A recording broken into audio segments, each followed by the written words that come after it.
శుభం భూయాత్. కార్తీక మాసంలో ఎలాంటి వస్తువులు దానం చేయడం శుభప్రదమో మీకు తెలుసా? ఈ కార్తీక మాసాన్ని శివుడికి అంకితం చేశారు.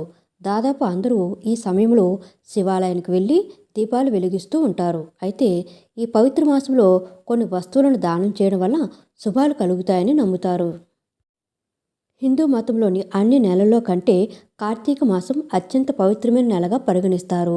ఈ కార్తీక మాసంలో శివుడిని భక్తి శ్రద్ధలతో పూజిస్తారు. తులసి మాతకు పూజించడం, దీపాలు వెలిగించడం లాంటివి చేస్తూ ఉంటారు.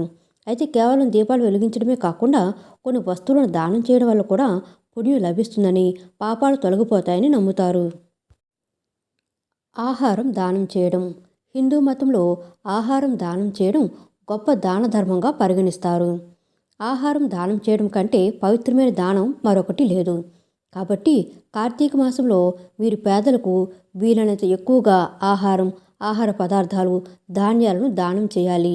దీనికి ప్రత్యేక ప్రాముఖ్యత ఉంది.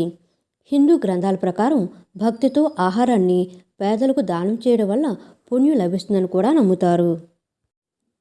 కార్తీక మాసంలో 7 రకాల ధాన్యాలను దానం చేయడం ద్వారా ఒక వ్యక్తి 7 జన్మల పాటు ఆనందం, శ్రేయస్సును పొందుతారు.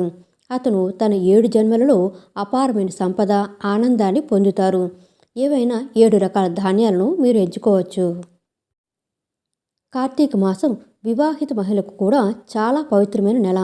కార్తీక మాసంలో వివాహిత స్త్రీలు గాజులు, పసుపు, కుంకుమ, పండ్లు, జాకెట్లు, చీరలు, పువ్వులు, గాజులు మొదలైన వాటిని దానం చేయాలి. వీటిని దానం చేయడం ద్వారా భర్త ఆయుష్ పెరుగుతుందని నమ్ముతారు.